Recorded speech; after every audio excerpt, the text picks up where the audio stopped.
Hello and welcome to Mythical Meeples. Today I'll be reviewing the Queen of Hearts from Disney Villainous. If you like my content, don't forget to hit like, comment and subscribe.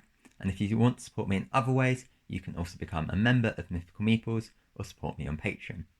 As I said before, today I'll be reviewing the Queen of Hearts from The Worst Takes It All. The Queen of Hearts is unique in that, unlike all the other villains, she doesn't want to murder children or take over the world. She just wants to play croquet. The Queen of Hearts is a great starting villain for new players, as she's simple to learn and has a straightforward strategy. Play card guards, convert them to wickets, and then take the shot. Against experienced players, Queen of Hearts will find herself the target of lots of fate action, as her goal is so straightforward and easy to achieve.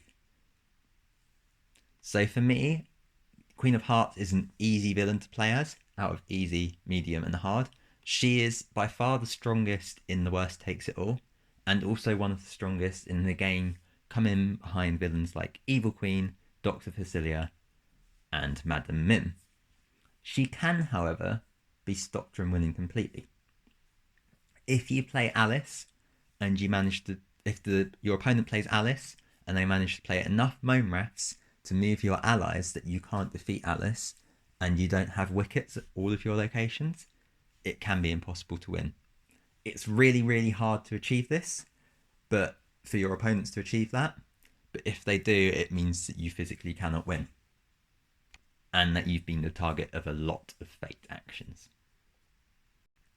For this reason, always make sure you keep a card guard back in your hand if Alice is in play, just to make sure you can protect one location. If you can, keep the hedge mage clear as well. You want to be able to play your card guard, activate it, turn it into a wicket, and to be able to play take a shot in the same card turn. Otherwise, someone might end up playing Moanraths on you again, which means you'll be back to square one. So now I'm going to talk about my top 3 cards. Like my other reviews, these aren't necessarily cards that directly help you achieve victory, like the card guards or take the shot, or for hero villains like Captain Hook, it would be the Neverland map, but they're cards that you will need along the way to get there. So the first card is the King. So the King is one of your 10 allies, the 8 of them being card guards, the other one being Tweedledee and Tweedledum. If you get him early, the King makes it really, really easy to play card guards. They cost either 0 power or 1 power when the King's in play. This means you can convert them into wickets that much faster as well. The King is also useful for killing annoying heroes, without having to use your card guards in the early game, and later on he can be useful to keep in your hand to help kill Alice, or the Cheshire Cat, who are 2 of your strongest heroes in the game. Otherwise, he doesn't really have much of a function. You have far better ways of killing heroes, but he gives you that nice push to help kill Alice and the Cheshire Cat. Speaking of defeating heroes, the second card in my top 3 is Off of Your Head. So for me, this is Queen of Hearts' main way of removing heroes. 8 of the 10 allies in your deck are card guards, which the Queen of Hearts needs to win. So sometimes it can be risky to remove heroes without hampering your ability to win. Off of Your Head is a great counter to this, as you can use it to defeat the majority of the heroes in the Fate deck, the only exceptions being Alice and the Cheshire Cat, as I previously mentioned. Although early on, the high cost can be difficult to reach, later on Queen of Hearts should have lots of power, as things like Very Merry Unbirthday and the Pocket Watch can generate a lot of power for you. So the third card in my top 3 is By Order of the Queen. This is a great card for converting card guards to wickets, and the perfect counter to Cheshire Cat and White Rabbit. Cheshire Cat turns wickets back to card guards when played, and White Rabbit makes it more expensive to activate them. By Order of the Queen becomes more useful when a hero has been played to Hedge Mage as well, as it stops you from using one of your activates, in which case you'd be able to activate one card every other turn by going to the White Rabbit's house. By Order of the Queen is also the perfect card to sneak a win. When your opponent thinks they're safe, you can play this to turn 2 card guards into wickets, and potentially a third if you're at Hedge Mage or White Rabbit's house. If you're at Hedge Mage, you could then follow this up with a take the shot card and win in a turn.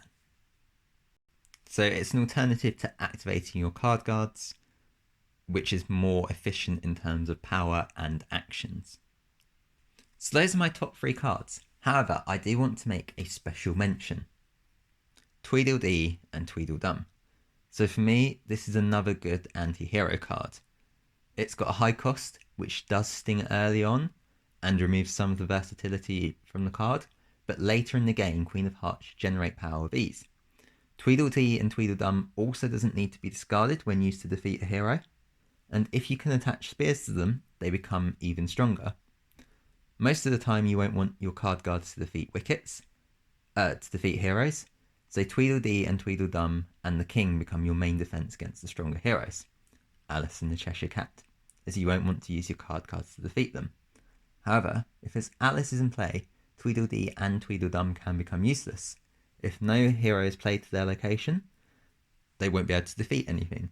So sometimes, if you've got enough card guards in play, it can be worth hanging on to Tweedledee and Tweedledum until Alice comes into play, and then playing it to her location so you can defeat her quickly. So overall, Queen of Hearts is a very easy villain to play as. I like to give her to people who are new to the game, as I feel like it's a very good introductory character, and it also helps balance against more experienced players. Personally, I don't enjoy playing her that much.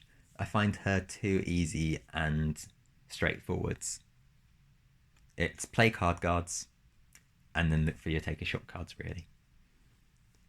So, thank you for watching. I hope you enjoyed this video. I hope you find it useful and maybe pick up some tips and tricks for yourself. If you do enjoy my content, don't forget to like, comment, subscribe. This all helps me grow as a channel and be seen by more people. And if you want to support me in other ways, you can become a member of Mythical Meeples or support me on Patreon. Thank you again for watching, and I'll see you in the next one. Bye for now.